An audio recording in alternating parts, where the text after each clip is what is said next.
Абай Құнанбаев 19-шы қара сөзі. Адам ата-анадан туғанда есті болмайды. Естіп, көріп, ұстап, татып, ескерсем, дүниедегі жақсы жаманды таниды дағы. Сондайдан көп көргені, білгені көп болған адам білімді болады.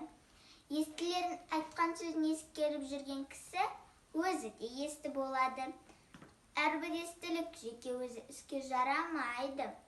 Сол естілерден естіп білген жақ нәрселерін ескерсем, жаман дегеннен сақтанса, сонда іске жарайды, соны адам десе болады.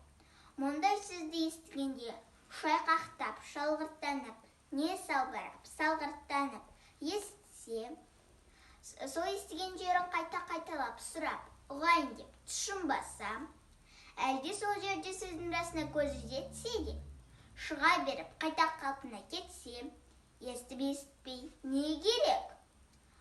Осындай сөз танымайтұғын, елге сөз айтқанша, өзіңді танитұғын, шошқаны баққан жақсы екен, деп бір хакім айтқан екен. Осы секілді сөз болады.